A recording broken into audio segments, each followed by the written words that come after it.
stay in rural America. Instead of calling people names or spreading the blame, Amy is focused on getting things done.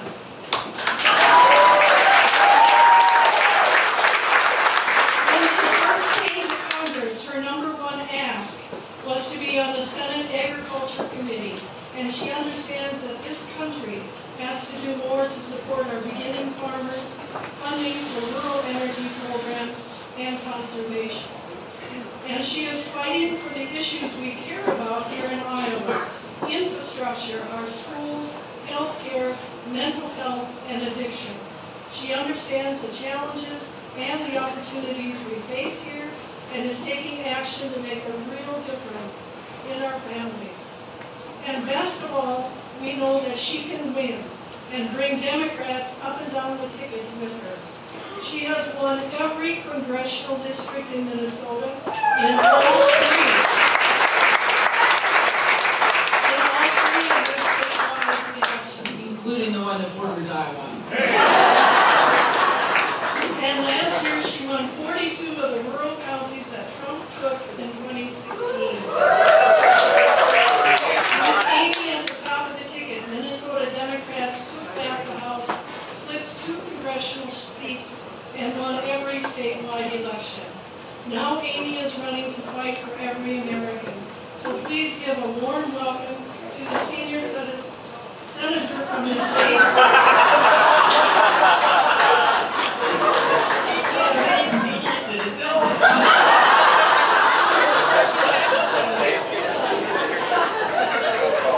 Senior senator from the great state of Minnesota and candidate for President of the United States.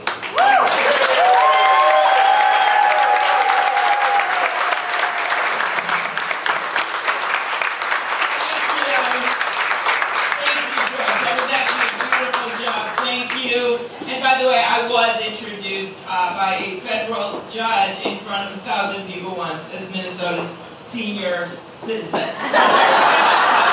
Not then. Anyway, it is so great to be here in Iowa. Thank you for the birthday greetings. I can't think of a better place to spend my birthday than on a beautiful sunny day in the state with my great family, my husband John, right there. And our daughter Abigail. Patriotic dress for the day, so straight from New York and came out. So we are just pleased to be here. We love our Iowa staff. Laura, where are you? Lauren, there she is, right there. Lauren Dillon from Brooklyn, Iowa, and she has a great team that I hope you all meet. And then I want to thank you, Joyce, for your leadership. I also want to thank Peter. Where are you, Peter? Right over there. Thank you. You're tall. I should have seen you. Winneshiek County Supervisor Dean Thompson. Right there. Very good. Thank you. I was the county attorney, so I love local county officials, just so you know.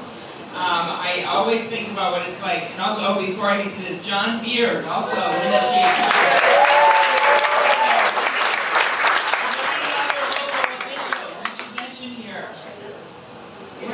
Introduce yourself. Mark Coon, Winneshiek County Supervisor. All right, very good. So one of my, I always give it to someone in purple because it reminds me of the Vikings, Minnesota. But my favorite local official story, because the local officials, as they know, are on the front line, really important right now to build trust in government given what's happening out in Washington. But my favorite story is actually one of the former mayors of Minneapolis, and he got a call on a weekend, on a Sunday morning, and the constituent said, "Hey, Mayor, man, my garbage hasn't been picked up. It's been 2 weeks, and this is, you know, the whole city of Minneapolis. Can you help me?" And the mayor goes, "Oh, I feel so bad. You know what I'm going to do? I'm going to give you the home number of the head of our public works department, and I want you to call him." And the constituent said, "Oh, Mayor, I know who that guy is. I don't want to bug him on a Sunday." That is what it's like to be on the front line. And I actually think we might need a little more of that in Washington, D.C. right now, in terms of the constituents feeling like they're close to the people that represent them.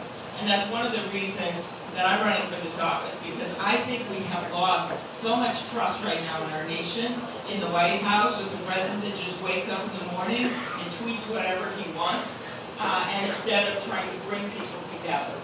This is a town that understands thought, that understands moving people ahead, that understands bringing people together.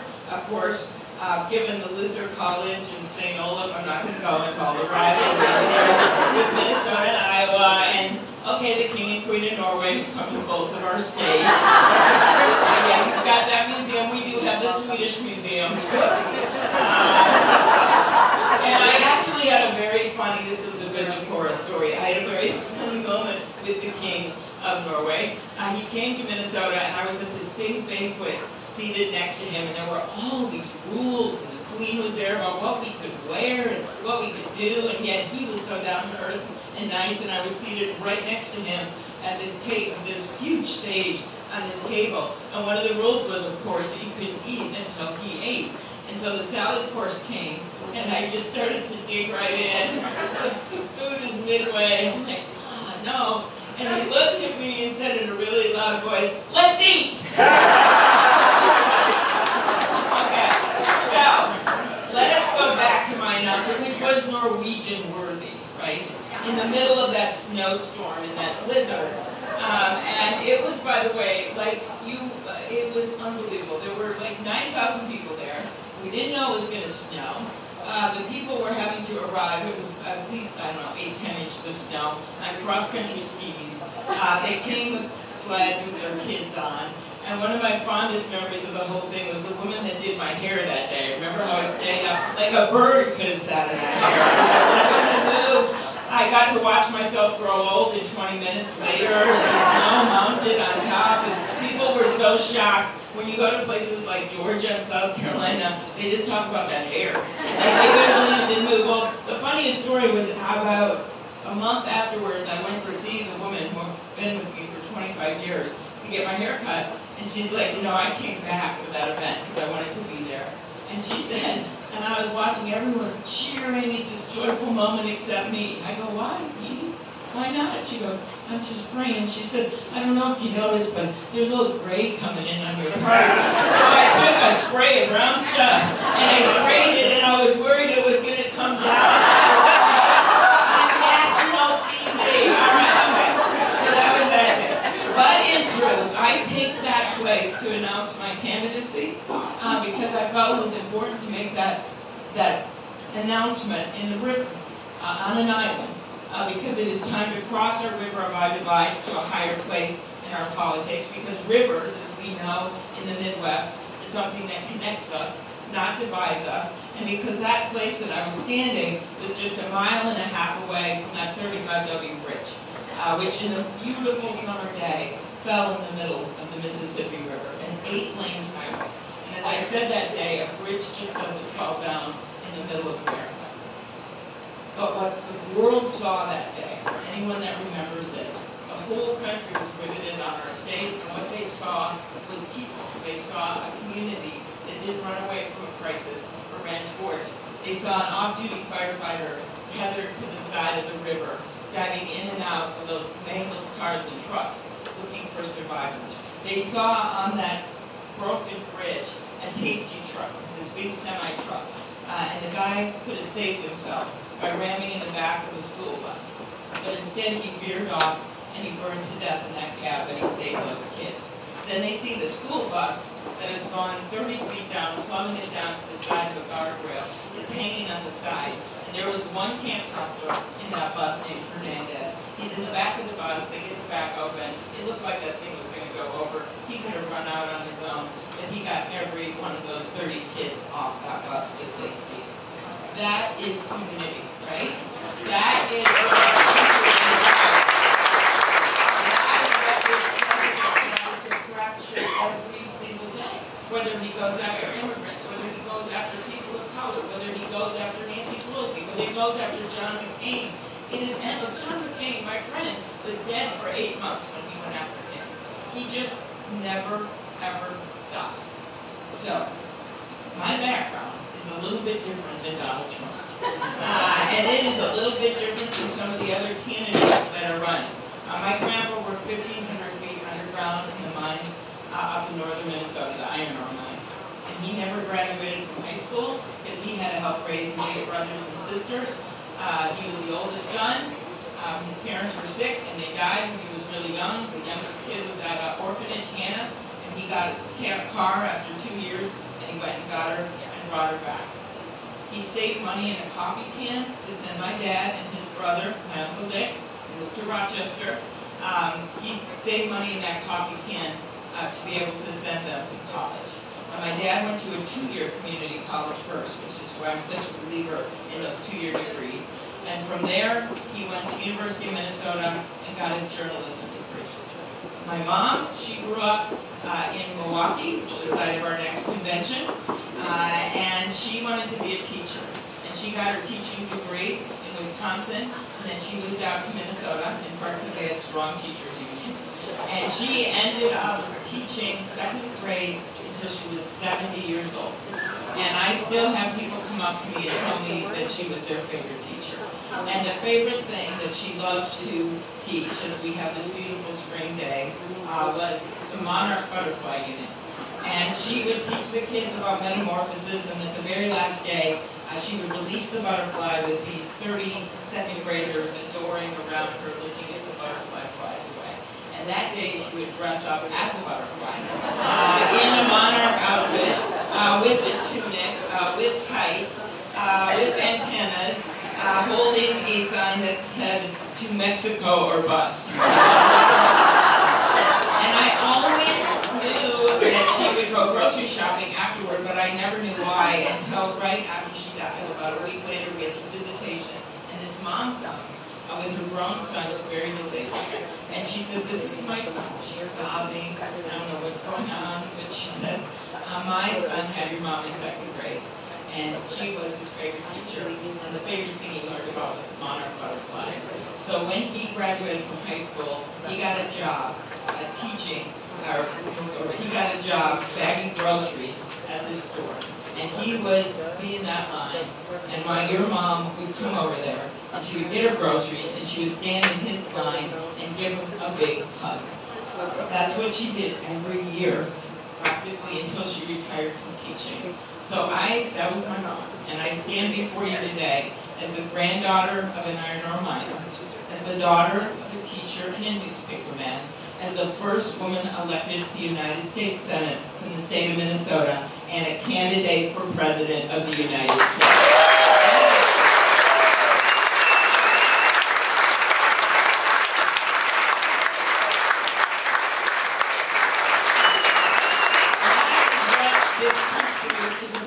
This simple idea that no matter where you come from, no matter who you look like, no matter how much money you have, no matter where you live, that you should be able to run for office and be a part of our democracy.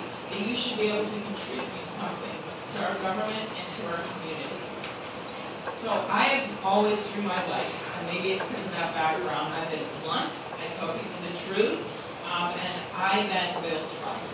And I've done that, as was pointed out by Joyce, in every county in Minnesota every single year. There's 87 of them, and I visit them all every single year. And I have gone to the most reddest Republican counties where people didn't agree with me on everything, but we find common ground on things that matter to them, like agriculture, right? Like what's going on, especially now to our farmers, where we have one of the highest rates of farmer suicide than we've ever had in this country. Why is that? Well, that's because their whole livelihood has gone away. Yes, we can give people help. I would do the same thing. But guess what? They would rather produce, right? They would rather be able to sell their soybeans across the world like they were once doing. They would rather be able to sell their produce, but that is getting harder and harder and harder. And that's one of the reasons that this weekend I'm rolling out a plan for agriculture. And I am one of the most senior people on the Ag Committee. I've successfully worked to pass 3 farm bills. By the way, previously with my chairman, your great former Senator Tom Harkin, right? And have a lot of experience in this area, and that is everything from making sure that we don't let the oil companies run away, with those exemptions they've been getting from the renewable fuel standards, which is an outrageous thing, and they basically, the administration has let them, they've given waivers to companies like Exxon and Chevron, like they're in real need, right, compared to the farmers in Iowa. And I personally believe that we should be investing in the farmers and the workers in the Midwest instead of the oil sheiks of the Mideast, which I guess I'm different than this administration. And we have to do more. There's all kinds of things we can do with agriculture, because one size doesn't fit all, and that of course includes rural broadband. Second thing that's on this great college town here is to make sure that we make it easier for kids to go to college, right? And to me that means if billionaires can refinance their yachts, maybe our population that has 1.5 trillion in student loans should be able to refinance their student loans at a much lower rate. That makes it easier and it's not that hard to afford this when you look at some of the tax breaks that they've given to the wealthy here. Why don't we expand Pell Grants, right? Those aren't just loans, those are Pell Grants, to many, many more families in this country. Right now, the cutoff rate is $50,000 in income, and you can only get $6,000 in Pell Grant. We should expand that. We should make it easier to get a 2-year college degree. We should do everything to make sure that we can compete on the world stage by making it easier to educate our kids. Next thing, immigration reform. If we're going to have people to fill the jobs that we have right now, we need that job training and education I just talked about, but we also need immigration reform. Because the way I look at it, when you've got 70 of our Fortune 500 companies that have been headed up by people from other countries, when you have got 25% of our U.S. Nobel laureates, our United States Nobel laureates, were born in other countries before they won those Nobel laureates. Immigrants don't diminish America, they are America.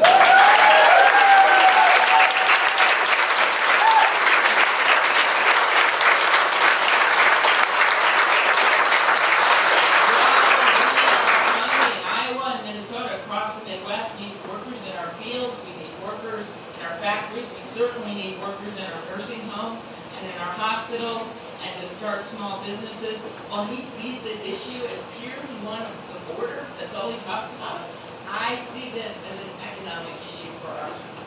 And that's how we have to talk about this if we're going to get this done. Next issue, I see those great signs over there. Let's not call it climate change, let's call it a climate crisis, right? Okay. And I think having a voice from the heartland on this is going to be really important. We know there's rising sea levels. We know what's happening around our world. But let's talk about what's happening in the Midwest, because that is actually the area where we're not getting the votes we need to do something on climate change. Well, what is happening? Well, first of all, we're seeing weird tornadoes like we saw just last week, hailstorms, weather events that we didn't see to that degree in the past century. What are we seeing next? We're seeing wildfires raging across our country from places like Colorado to Arizona, where we lost all those firefighters. We are seeing flooding like we've never seen before. I remember being with this woman named Fran on the Nebraska border, and she had these binoculars over her neck, and she showed me her house, and she said, this is the house that I bought with my husband. We have 2 4-year-olds, and we planned on retiring in this house. This house is a sturdy house. This house has been there for over a century. She said it is so sturdy that there's still horsehair in the classroom. And she said, and I love my kitchen, and I don't know if I'm ever going to be able to sit in that kitchen again. So I looked at this raging water next to the house. This is a week after the flooding had started. I said, so I guess you chose to have your house by this river? She said, no. That's a road. She said, the river is 2.5 miles away. She said, it's never come this close to this neighborhood before. That's what climate change is about. It's about that dad driving in the car in Northern California. If you've ever seen this video, if you haven't, you should find it. It got very popular. He's got his little daughter in the car, in the front seat, and they are driving away from their house, which is presumably burning. They've got flames going over their car, lapping the sides of their car. It's the scariest thing, because he shows the fire going over, and she is crying, scared, and he says, no, no, don't be scared, and he sings to her the whole way out of that fire. So climate change isn't happening in 100 years. Climate change is happening right now. And that is why, as your president, on day one, I will bring us back into the International Climate Change Day.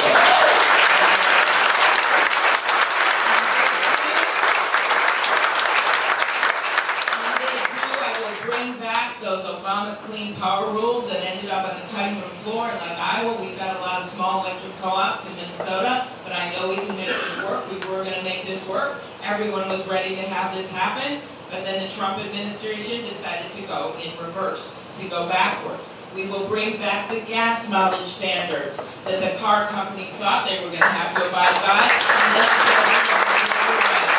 And I will introduce sweeping legislation get us where we need to be to bring down those greenhouse gases. All right. Next thing, the way we have right now increasing premiums, especially in Iowa, when it comes to health care. And guess what? Maybe what you need in the long term is a different governor who's not going to do what this governor did to Medicare.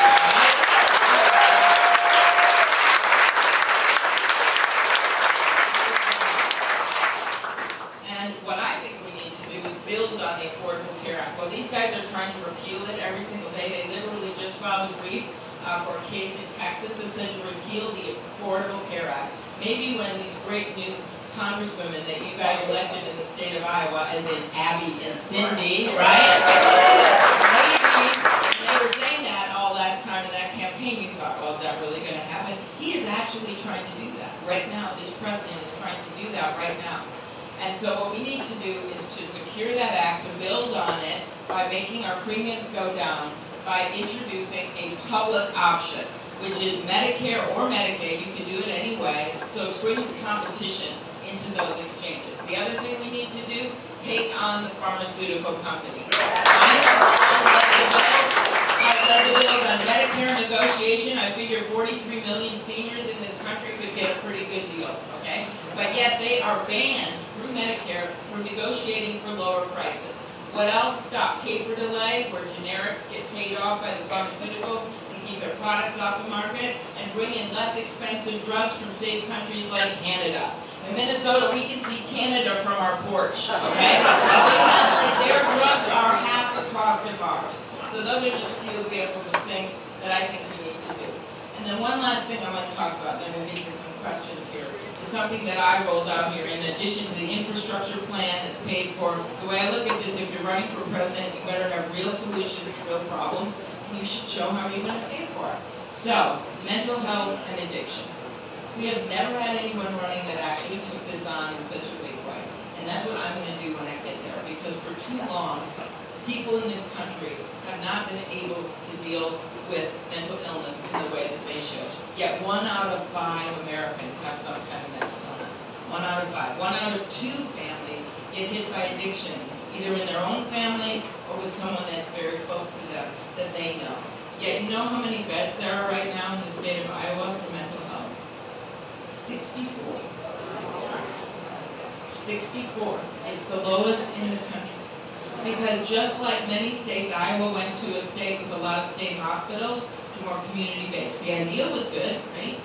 But then the money didn't follow, and the plans didn't follow. And so in so many rural hospitals, people would wait and wait and wait. The doctors wait and wait and wait to try to find a place to put severely mentally ill people. But there are only 64 beds. That's happening right now in your state. And so that is why I put out a proposal, a plan. Pretty straightforward. Make sure you have the trained medical professionals that can help. Make sure you have the beds. Look at early suicide prevention. And if you just hear these stories of veterans and farmers and students committing suicide, you think, oh, that's so sad, that's a sad story. No. There's been a 30% increase in suicide in 15 years in this country. That actually happened. It's not just anecdotal. That is the numbers in the United States of America right now. So, make sure that you have the beds, that you have the counseling, that you have the early intervention in our schools, and you do the same thing when it comes to addiction. This, for me, hits in my heart. My dad, when I was growing up, had 2 DWIs when I was in junior high, and then when I got married, when John and I got married that year, he got a 3rd one. But by then the laws had changed, and he had a choice. Was he going to go to jail, or was he going to do a treatment? And he chose treatment. And with his faith, and with our family, and with that treatment, in his words, he was pursued by grace. And it changed his life, right? It changed his life. And now he is 91. I'm going to go see him on Memorial Day. He is in assisted living, and in his words about a year ago, it's hard to get a drink around here anyway. But in truth, his AA group still comes to visit him in that assisted living. It's been such a big part of his life. And I believe everyone, whether they are addicted to opioids, which is such a common problem in the Midwest, or whether it is meth or cocaine, whether it is alcohol, has that same right to be pursued by grace. And that's why I put that plan up there. And how do I pay for it? Since I told you I'm going to show how I pay for anything I propose here. How do I pay for it? Well, that's pretty easy. There are these pharma companies, the opioid manufacturers, and they have made so much money out of getting people addicted that it is simple, first of all, to put a 2 cents per milligram tax, a fee on them for their opioids. Okay, that brings in tens of billions of dollars. Then there's going to be, as you know, there's big lawsuits across the country, right? And it is a conservative estimate that we could get $40 billion in from that. And you could use that not just for opioids, you could use it for mental health, those kinds of things. But you need a president in the White House that's going to make sure that happens. But in the end, what do I think? I think the people that made people addicted, that basically cost them their lives, that took away so much from our country, should have to pay for that treatment. And those are the pharmaceutical companies. So that is I want to thank all of you. This is a huge crowd. I can't even believe it. It's like made my birthday completely. Thank you for that. And I want to end by telling you the most important thing for Democrats right now is that we win, right? We have so many great candidates. Many of them are good friends of mine. But I will make my case that I'm one of the few candidates running from the middle of the country, right? Running from the heartland where we had so much trouble and cost us the election in 2016. I am someone with a proven record of getting things done. By the way, somehow he didn't notice it, but Donald Trump signed, where I was the lead Democrat, 34 of my bills into law. I know how to get things done, and that's something that matters to people, or you would not have elected these incredible congresswomen like Cindy and Abby, right? That matters to people. Bread and butter issues matter to people. Look at who we elected in Kansas and beat Chris Klobuchar. That would be a woman named Laura Kelly. Look what happened in Wisconsin, where if you think it doesn't matter when we organize and we believe and we focus on those bread and butter issues like the one I talked about today, if you don't believe it, I have 4 words for you. Former Governor Scott Walker.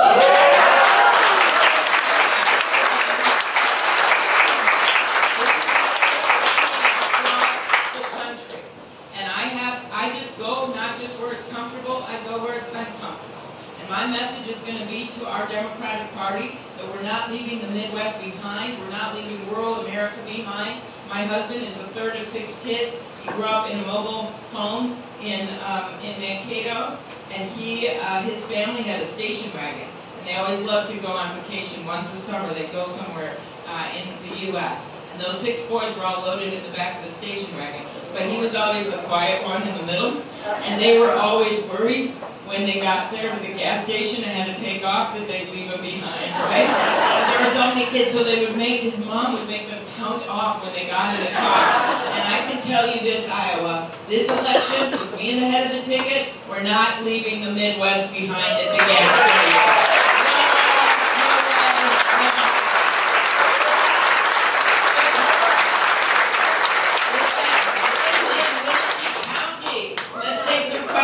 Thank you, everybody. All right, very good. Right here. Oh, this is always a planned question when they video it. Yeah, this is always great. Okay. I'm 8 years late for all of it. As you know, our immigration system blocks about hundreds of thousands of immigrants at a high taxpayer cost every year, including mothers and children seeking asylum. If elected, would you commit to decrease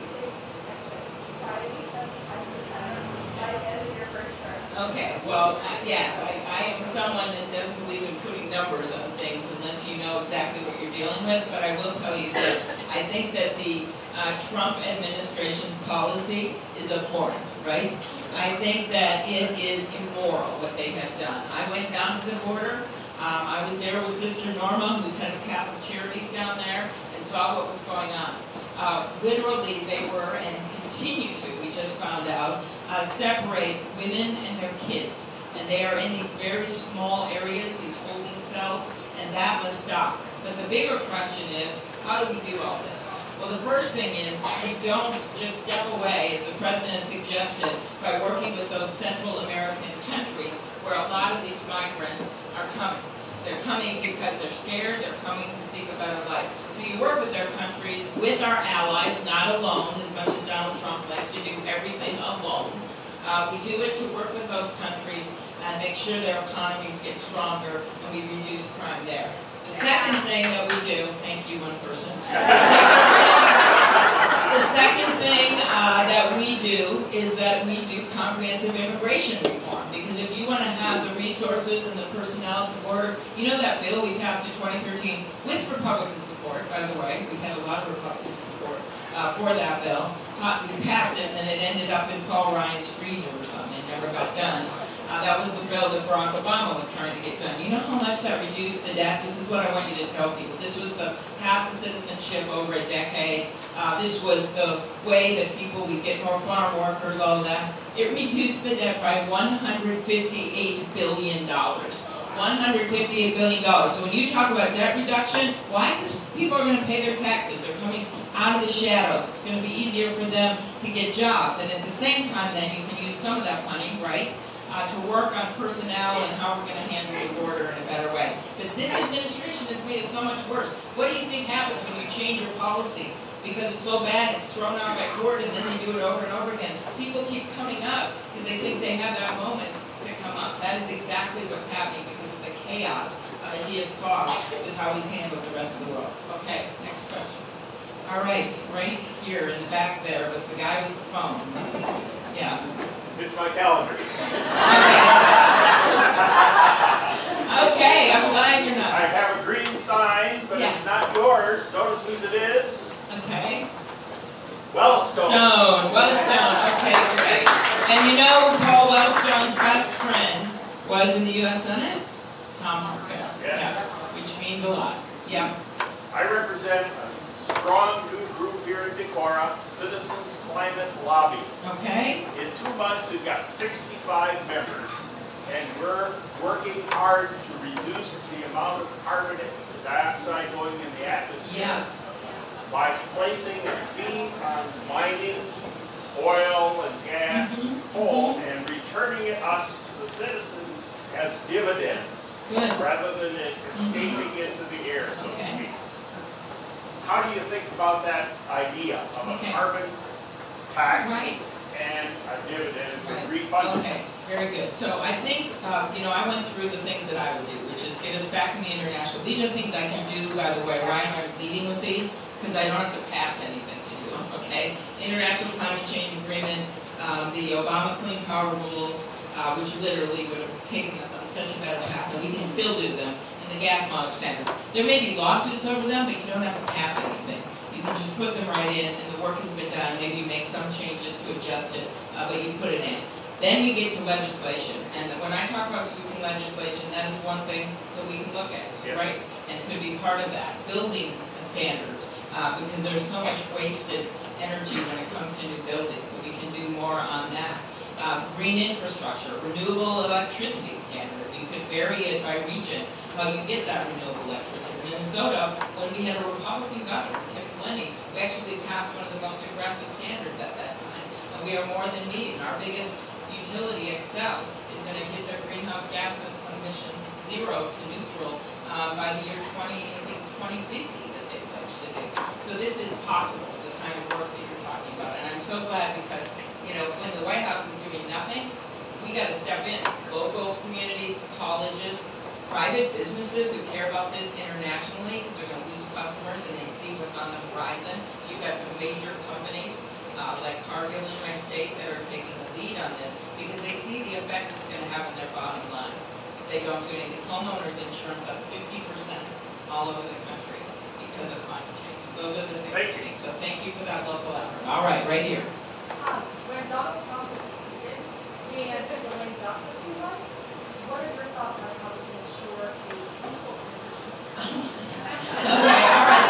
Okay, every so often in Decorah, Iowa, you get a question you never were asked before. Stop the candidate. She asked about a peaceful transition of power. I think that is what's always happened in our country. We've got a method, we've got a plan to do that.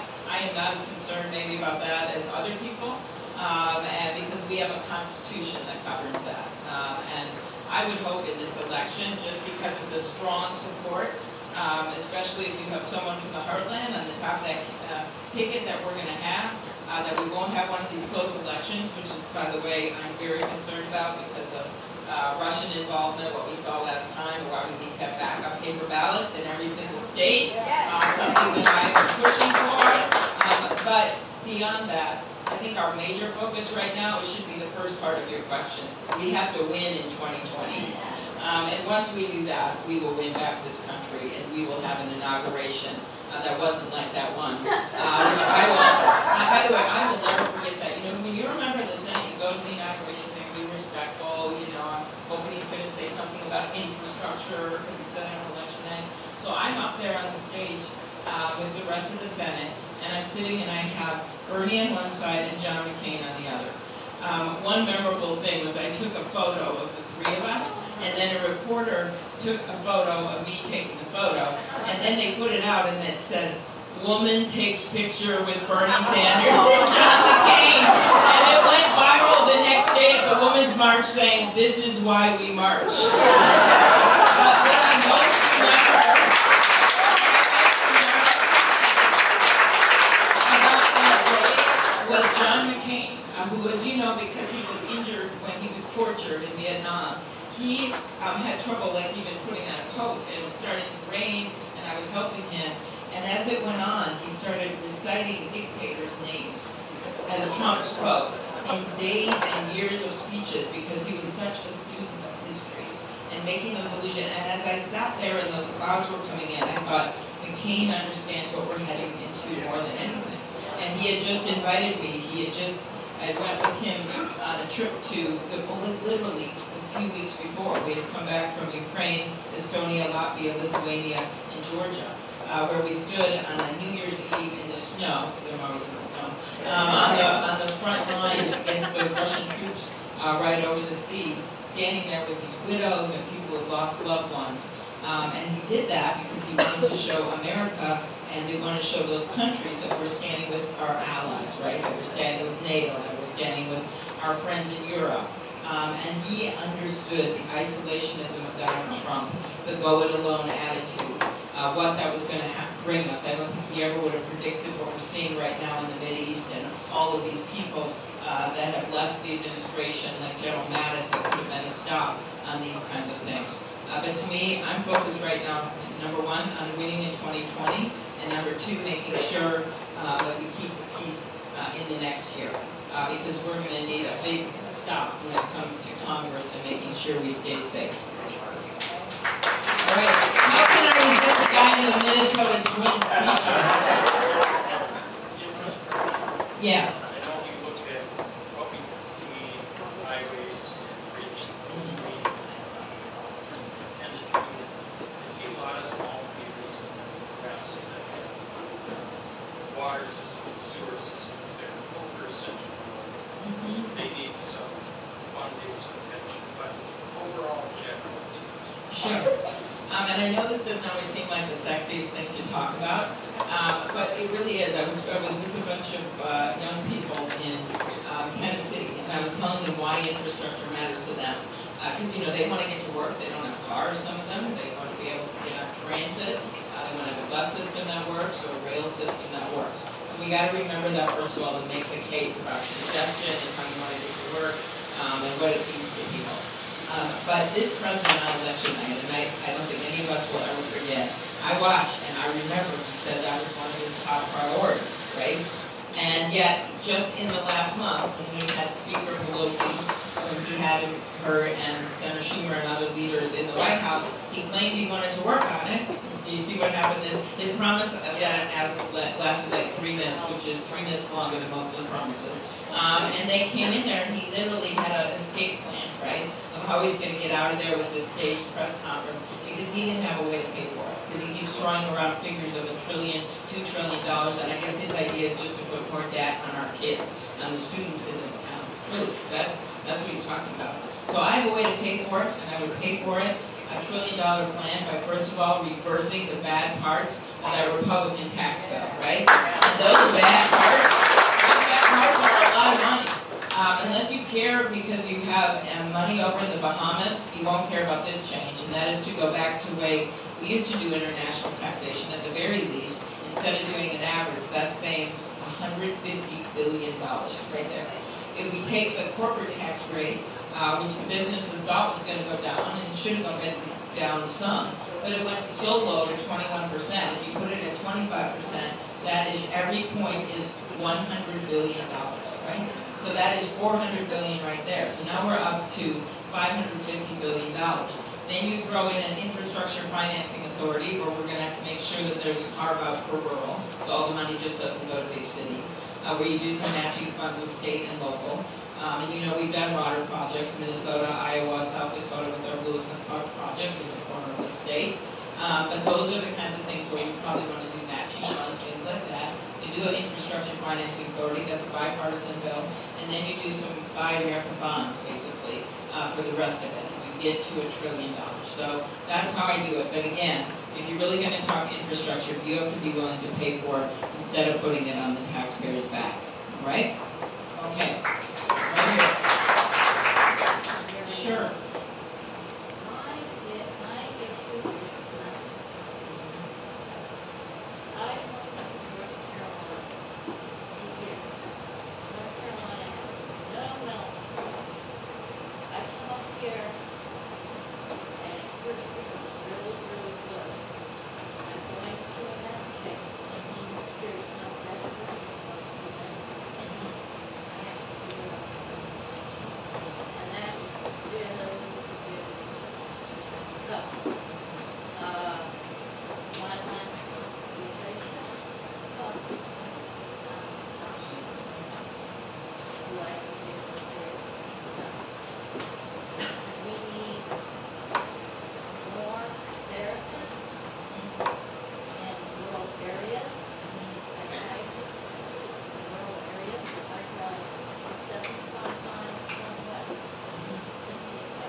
Okay, it was about mental health, and she went through how difficult it is for her to try to change medications because there's no beds available, to try to see a psychiatrist because there's such a low number of them in rural areas. And this is exactly why I made this proposal, because as was mentioned with your Wellstone button, I come from the state of Paul Wellstone, and Paul took this issue on a big way. His brother had been schizophrenic, and as he said, he grew up in a house that was always dark because no one wanted to talk about it. No one was willing to sit in a meeting like you are, thank you so much, and tell about your own story because it was embarrassing, because it was stigma, because people would look at him in a bad way. And so it was like this hidden problem, which is one of the reasons why we're seeing this big increase in suicides, because no one is there to help people and because you don't have the beds. And so what he did is he took it on in the Senate with mental health parity, right? This simple idea that those kinds of illnesses should be treated the same as physical illnesses and that the insurance company should be covering them, right? So he passed that bill after he died, but now we have to make sure that we enforce it. So that's what I pledged to you that I'll do in addition to getting the beds up and getting the federal help, and I explained how we're going to pay for it on the backs of those opioid companies that made like billions of dollars so that they can do it, and we'll get it done. Okay, thank you. And one more question. Okay, right here in the back. I think it's great that a woman is elected president, a leader is president. I also really like Unity. He's a young, smart guy, probably too young. So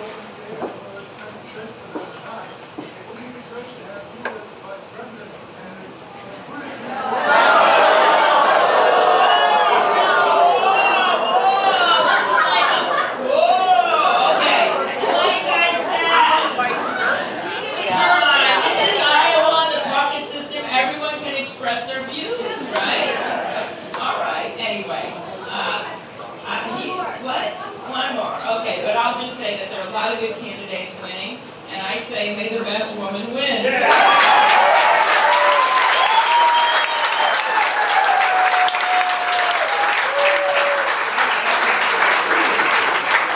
I think really, I mean, last time, as you maybe noticed, we didn't have as big a race, right? You did in Iowa, you always do. But we didn't have that, and I think these debates and everything is going to give us an opportunity to see a lot of candidates. I think it's on us to try to treat each other with respect, because we want to come out of this unified, and that is the most important thing of all, that we support the candidate that gets nominated and the ticket, all right?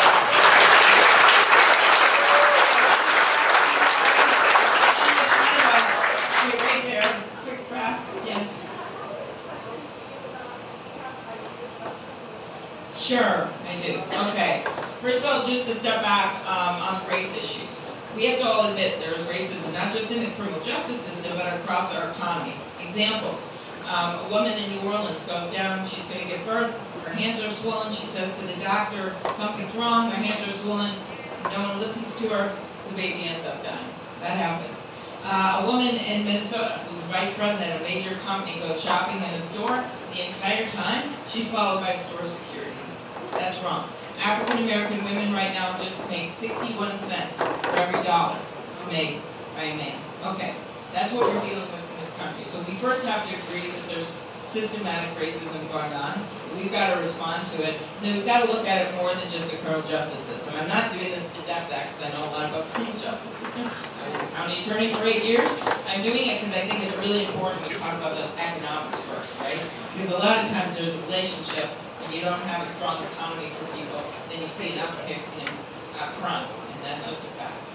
So you start with that equal opportunity, make sure people have good schools, make sure that there's good early childhood, and make sure kids, when they get to school, know a lot of words, that it's not just wealthy kids that know a lot of words. That's the first thing. The second thing is to make improvements to that criminal justice system. We just passed something in the Senate, and it got signed into law called the First Step Act that reduces nonviolent drug sentences. It was one of our few bipartisan victories that we got done. I was an original sponsor of that bill because I felt so strongly as a prosecutor background. I always like to say, you know what, we like a business in that we want to be efficient, but we don't want to see repeat customers. And the way you don't see repeat customers is you use drug courts, you give people help, you don't have these lengthy sentences that are too expensive for everyone when it comes to nonviolent offenses. We've got to do a better job with everything from body cameras, how we pick grand juries, what we do when it comes to training our police, and there's just many, many things that we have to get done. So I'm in a good place to take that on because of my background and the work that I did with drug courts, the work I did with the Innocence Project, with making sure we had the right kind of eyewitness identification, and I think it's an area that's ripe for improvement across the country. And I think we all know that. Okay?